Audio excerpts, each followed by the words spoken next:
Olá! Na aula de hoje vamos estudar o capítulo 7, que fala sobre a reprodução, a parte 1, a partir da página 162. Você já analisou algum álbum de fotografia de sua família? Observou os detalhes que fazem cada indivíduo ser único?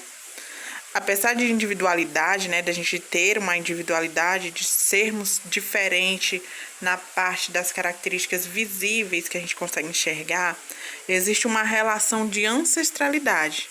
Os seus avós deram existência aos seus pais e estes geraram você, Que irá agora, neste capítulo, entender um pouco mais sobre como se origina o outro. A reprodução, gente, é uma das principais diferenças que existe entre os seres vivos e os seres não vivos. Ela se baseia na formação de descendentes a partir de um ou de dois indivíduos, que repassarão sua carga genética, que é os genes que estão no nosso DNA, para as gerações futuras. Esse processo, a reprodução, é essencial para garantir a perpetuação das espécies. E nós vamos estudar dois tipos de reprodução: a reprodução assexuada e a reprodução sexuada. Primeiramente, nós vamos falar sobre a reprodução assexuada, e os tipos de reprodução assexuada. Nesse tipo de reprodução assexuada, serão formados indivíduos por mitose. Ou seja, o que é mitose? Descendentes, os descendentes, os filhos, vamos dizer assim, serão idênticos entre si e também ao seu ancestral. Então, nós temos aqui o exemplo da bactéria, a bactéria sozinha, assexuada, a bactéria assexuada, aqui não há a troca de gametas, Então, o indivíduo sozinho, ele vai dar origem a outros indivíduos. Então, podem perceber que a bactéria sozinha aqui deu origem a outras duas bactérias. Tanto a primeira quanto a outra que surgiu vão ser idênticas, vão ter o mesmo DNA, serão clone, A vantagem da reprodução assexuada é que elas mantêm a característica da espécie inalterada ao longo de todos os tempos. Então, aquela espécie tem essa característica, ela sempre vai ter essa característica. A desvantagem é que não possui herança genética diferente. Então, o DNA sempre vai ser igual. Esse fato, ele é suficiente para criar uma dificuldade em caso de necessidade de adaptação a novas condições ambientais. Vamos dizer que numa espécie, alguma espécie de um ser vivo, ele é adaptado ao meio ambiente que é frio, Todos só se adaptam ao meio frio. Então, se aquele ambiente ele esquentar, aumentar a temperatura, então todos vão morrer ao mesmo tempo, porque não tem nenhum com DNA diferente para aguentar essa temperatura mais elevada. Então, todo mundo ser igual é uma desvantagem, porque a espécie, se sofrer alguma modificação do ambiente, ela pode ser que desapareça por completo e entrar em extinção. Então, agora nós vamos estudar um pouquinho sobre os tipos de reprodução assexuada, que são vários tipos, gente. Existem várias formas de reprodução assexuada: divisão binária, brotamento, fragmentação, esporulação, partenogênese, divisão múltipla e multiplicação vegetativa. Vamos começar aqui pela divisão binária. Como o próprio nome diz, essa forma de reprodução geralmente gera descendentes que são cópias idênticas, exatas, a que se originou. Como no exemplo anterior da bactéria, Os organismos unicelulares, eles têm somente uma célula, como as bactérias, os protozoários e as algas unicelulares, eles fazem essa forma de reprodução. Vejam aí, que primeiramente o que eles fazem? Eles duplicam, dividem um núcleo dela. Olha para a segunda imagem. Divide o núcleo em dois e depois divide o citoplasma. e cada indivíduo, ele fica independente do outro, e assim sucessivamente eles vão fazer até fazer uma colônia maior de bactérias, de protozoários, seja qual indivíduo está fazendo essa divisão binária. A outra aqui é o brotamento, que também é chamado de gemiparidade ou gemulação.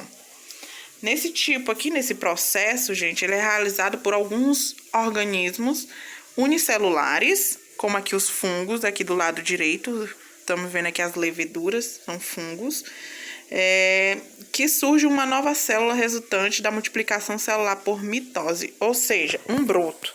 Veja que tem uma célula, essa parte maior, e aí em cima dela está surgindo um broto. Esse broto ele vai crescer e depois vai se desligar desta célula. Isso aqui para os organismos unicelulares, né? Para os organismos pluricelulares, como as esponjas do mar, aqui na primeira imagem do lado esquerdo, também acontece o broto, né? Começa a surgir, grudado ao corpo do indivíduo, aquele broto, e depois ele se destaca para viver uma vida independente.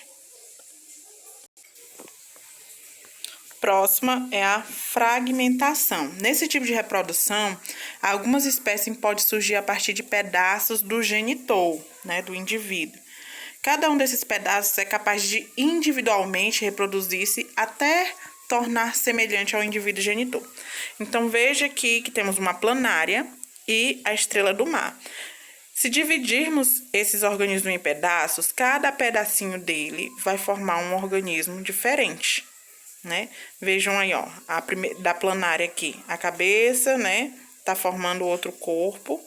O pedaço do meio forma a cabeça e a outra parte do corpo, e a parte de baixo aqui tá formando os outros pedaços. Então, aqui a gente vai ter, foi cortado em 3 pedaços, então vai surgir três planárias, totalmente iguais umas das outras, né? Lembra que a reprodução assexuada forma clones, ou seja, indivíduos com a mesma carga genética, o mesmo DNA, então eles são iguais.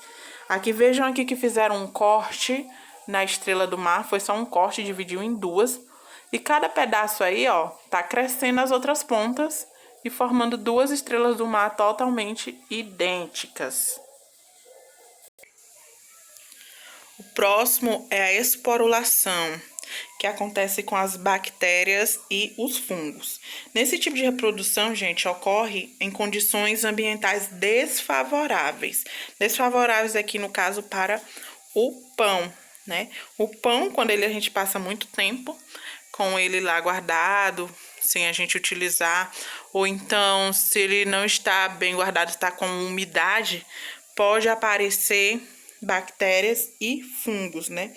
Durante o processo da esporulação, são formadas células especiais resistentes, que são os esporos. Vendo aqui, ó, esses grãozinhos pretos são os esporos. Esses esporos, eles suportam situações adversas até que elas se normalizem e a espécie volta a se reproduzir normalmente. Então, no pão que a gente compra, pode já vir esses fungos, né? Que a gente deixando ele num local controlado de umidade, ele não vai aparecer, ele não vai se reproduzir. Tem esses esporos, mas ele não vai se reproduzir. Mas caso a gente venha deixar na umidade, no quentinho, aí eles começam a se reproduzir, né, formando clones dele, de mesmo DNA, e formando colônias, e formam o que a gente chama de bolor no pão, né? Então, essa é a esporulação, que é através de esporos. Essa aqui, gente, é a partenogênese, né? Nessa forma reprodutiva, o embrião se desenvolve a partir de um óvulo, ou seja, não há fecundação, né? O que acontece com quais animais? Vespas, abelhas, carrapatos e formigas. Vocês já ouviram aquela musiquinha? Ai, ai, ai, carrapato não tem pai. Essa musiquinha é baseada nessa forma de reprodução, partenogênese. Não tem pai por quê? Nós sabemos que nós, seres humanos, para nascermos, e alguns animais, ela precisa de um óvulo da mãe e um espermatozoide do pai. Na abelha, vejam aqui, ó, a abelha rainha, ela coloca os óvulos, né? O zangão, os espermatozoides. Quando o óvulo da abelha rainha encontra com o espermatozoide do zangão, ele forma só abelhas fêmeas, uma operária ou rainha. Só forma abelha fêmea. Quando junta o óvulo com o espermatozoide da rainha e do zangão, forma só abelha fêmea. Aí os óvulos que não são fecundados por espermatozoide, que são só eles mesmos óvulos, formam o zangão. Então, para nascer um zangão, que é uma abelha macho, não precisa do pai, só precisa da mãe, que é a rainha, só precisa do óvulo. Por isso que diz aquela musiquinha que é a mesma coisa que acontece com o carrapato. Ai, ai, ai, carrapato não tem pai, porque ele não precisa do espermatozoide do pai para nascer. A outra forma é a divisão múltipla, também conhecida por pluripartição ou esquizogonia. Essa forma de reprodução acontece graças à subdivisão do núcleo e da célula-mãe em vários outros núcleos. A gente viu, né, na divisão binária, que é a divisão do núcleo em dois, né, em dois núcleos. Agora, na divisão binária, já tá dizendo binária, 2. Agora, a divisão múltipla é quando o núcleo ele se divide em vários núcleozinhos, né? Vejam aqui na primeira, o exemplo aqui no protozoário, uma célula só, unicelular, né, com um núcleozinho marronzinho no meio, e aí ele começa a se dividir várias vezes. Vejam na segunda imagem que já tem vários núcleos. Aí cada núcleo dele agora é delimitado por um citoplasma fazendo vários outros protozoários. Isso não acontece só com protozoários, mas também com amebas e alguns fungos, essa divisão múltipla. Multiplicação vegetativa ou propagação vegetativa, né? Esse aqui acontece frequentemente com plantas, né? Esse tipo de reprodução tem ampla utilização na agricultura e no comércio de mudas de plantas. Então, aquelas pessoas que geralmente trabalham vendendo mudas de planta, ela faz ou esses dois processos ou um dos dois, né? Que na vegetação, na multiplicação vegetativa, são dois: enxertia ou auporquia. A enxertia, gente, essa técnica se baseia em implantar parte de um vegetal em outro de mesma espécie ou não, né? Para quê? Com o objetivo de dar continuidade ao seu desenvolvimento. Fazem muito isso com plantas de flores, por exemplo, rosas, né?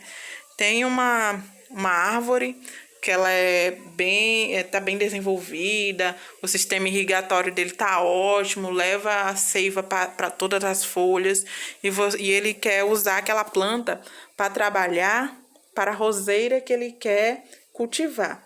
Então, eles fazem um buraquinho, né, nessa planta, e aí corta um pedaço da roseira e implanta. Vejam aqui, ó, implanta, né, amarra aqui para segurar, e assim essa planta começa a jogar seiva, jogar sais minerais, a água, tudo para a roseira, e ela vai acabar crescendo. Quando ela crescer e estiver bem forte, aí a pessoa poda, tira essa parte, e ela pode viver uma vida independente, né? Daí ele pode plantar em outro lugar, só para ela começar a se desenvolver.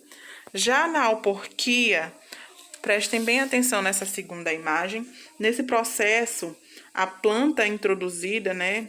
Ou nesse processo, faz-se o anelamento, ou seja, a retirada da casca de uma planta, né? Que ele quer reproduzir. Vamos dizer que aqui é uma mangueira, né? Uma árvore que dá manga. E ele tirou a casca, vejam que ele tirou a casca aqui. E vai tá colocando essa massa aí, é humus. É uma areia rica em sais minerais, né? Ele vai colocar, vai fechar tudinho aí, depois vai amarrar com alguma sacola plástica e vai deixar por um tempo até que comece a criar raízes. E assim ele pode depois cortar, né, numa parte mais pro lado e fazer a muda, né, porque já vai ter a raiz para poder plantar em algum outro local.